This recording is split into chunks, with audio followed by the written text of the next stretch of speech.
Hey guys, and welcome back to another Star Wars weapons and tech video. This one is on the anti-vehicle laser cannon as used by the Rebel Alliance in the defense of Hoth against the Empire.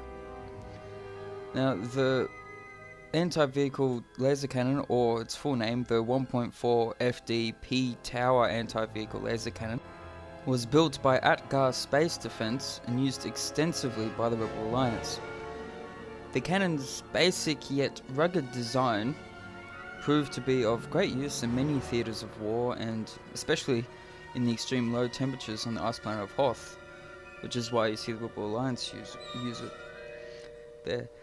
Now, it was later phased out of official service entirely, but the anti-vehicle laser cannon was old even at the time of the Alliance's stand against the forces of the Empire. It had a primitive targeting computer that was unable to track high-speed objects such as airspeeders, which was a problem as it was only really a threat to such lightly armoured vehicles.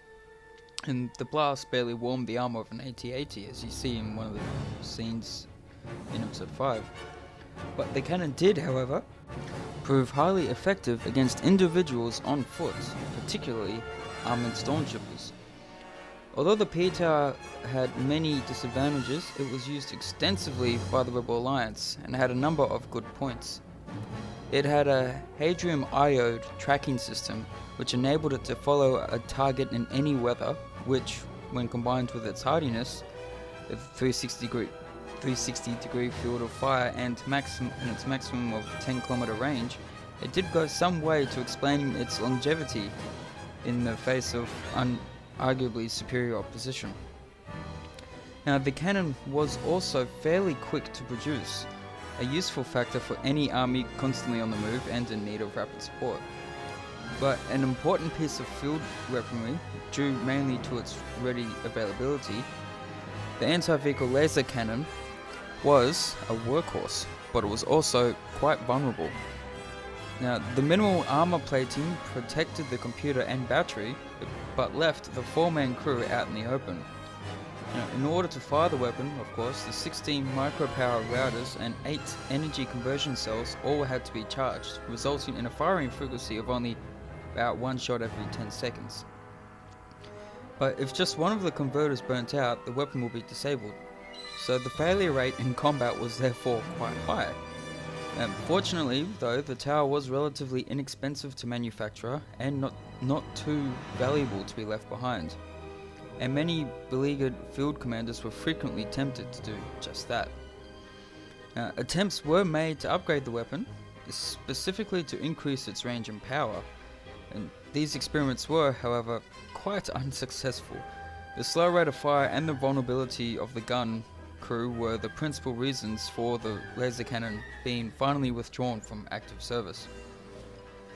In the end, however, the weapon was only seen being used by mercenary units and pirates. Now, the contribution made by the anti-vehicle laser cannon to the defense of the rebel base on Hoth, and therefore to the survival of the entire alliance, shouldn't really be overlooked. It was a very basic piece of weaponry. It was instrumental in keeping the Empire's ground troops at bay just long enough for the bulk of the rebel forces to escape. However, the anti-vehicle laser cannon required a crew of 4 to operate at its optimal speed and power. 3 of the team had to act as support personnel, basically filling the roles of systems troubleshooters for the inevitable point when a component burnt out and needed to be replaced in a hurry. And the 4th team member was the actual gunner.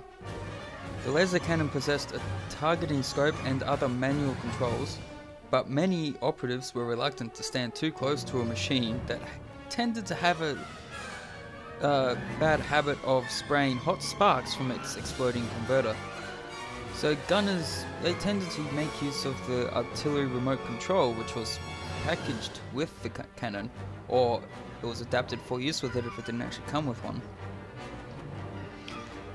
And this unit displayed targeting data, power readings and other system information, and was fitted with a joystick to allow quick and efficient targeting. The laser cannon offered its operating crew no shelter whatsoever, which is why, if you actually see it in the movie, you'll tend to see one person standing behind it to operate it if he couldn't use the controller, but all the others operating it you see will be standing around it quite out in the open with no protection whatsoever. But there were a number of operatives who felt that its wide dish, complete with flashing charge emissions, actually made the weapon more vulnerable to long-range attack.